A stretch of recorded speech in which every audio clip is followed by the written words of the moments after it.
Iran के supreme leader Ayatollah Ali Khamenei मारे जा चुके हैं। 1979 में जब वो ईरान के सुप्रीम लीडर बने थे तब दुनिया का नक्शा कुछ ऐसा था।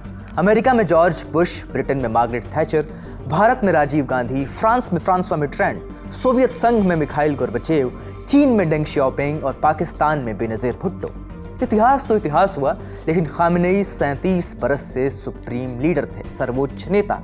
अब उनके मारे जाने के बाद सबसे बड़ा सवाल यह है कि क्या इसका मतलब सीधा सीधा तख्ता पलट है? क्या तस्वीर इतनी साफ है? क्या अमेरिका और इजराइल का मकसद पूरा हो गया है? क्या खामेनेई को मारने से ईरान में निज़ाम भी बदल जाएगा?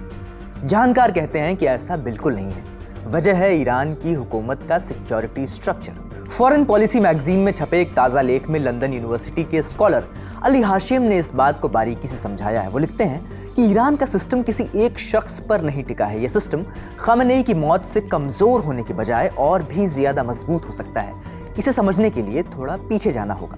साल 1979 की बात है। ईरान में मोहम्मद रेजा शाह की सरकार गिरा दी गई और अयतुल्लाह रूहुल्लाह खुमैनी के नेतृत्व में इस्लामिक रिपब्लिक की नींव पड़ी।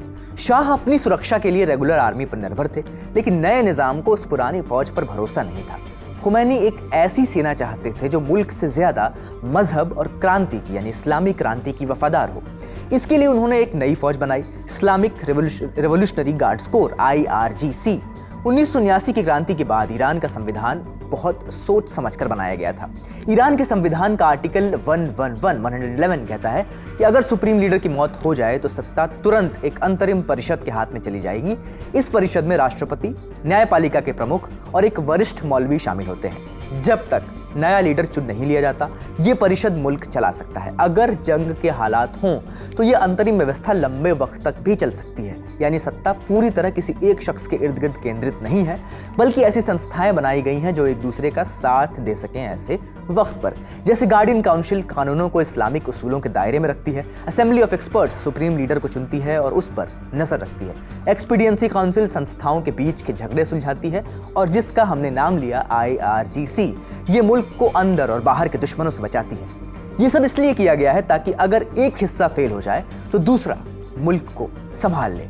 ये सिस्टम पहले भी टेस्ट हो चुका है। 1980 के दशक में जब ईरान के बड़े नेता एक के बाद एक मारे गए थे, तब भी 50 दिन के अंदर खामेनेई राष्ट्रपति बन गए थे। 1979 में खुमैनी की मौत के बाद यानी अयतुल्लाह रूहुल्लाह खुमैनी की मौत के बाद भी सत्ता का ट्रांसफर आसानी से हो गया था। अयतुल्लाह अली खामेनेई अगले सुप्रीम लीडर बने थे। हाल ही में जब राष्ट्रपति इब्राहिम रईसी की हेलीकॉप्टर क्रैश में मौत हुई 2024 में, तब भी कोई अफरा तफरी नहीं मची। नया नेता चुनने में IRGC की सबसे बड़ी भूमिका होगी, क्योंकि उसे इस्लामिक क्रांति की हिफाजत का जिम्मा मिला है। आधिकारिक तौर पर वो नेता नहीं चुनते, लेकिन उनका रसूख इतना है कि वो किसी ऐसे शख्स को नहीं आने देंगे जो मुल्क की सुरक्षा या एकता को खतरे में डाले।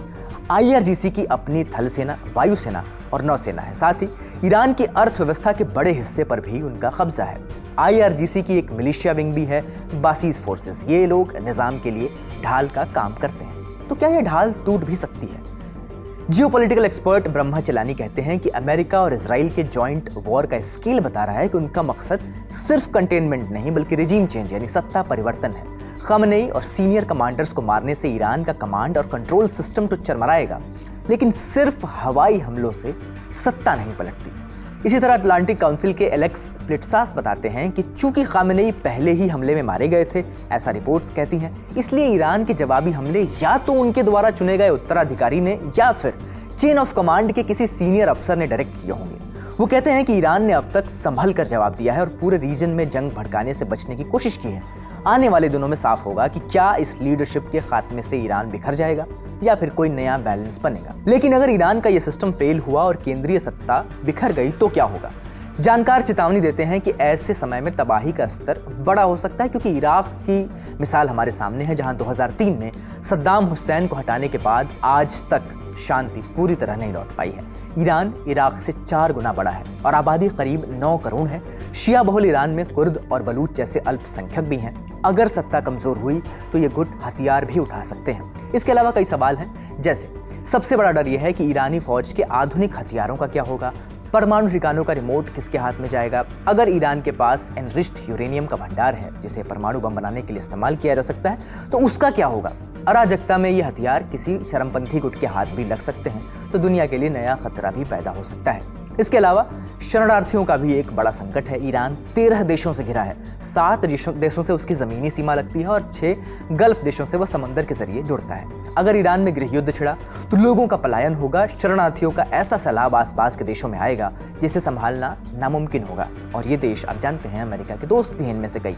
ऐसे में अगर ईरान सुलगता है तो इसकी आंच पूरे मिडिल ईस्ट और उसके आर पार तक जाएगी। इस खबर पर हमारी नज़र बनी हुई है। आप देखते रहिए द ललित।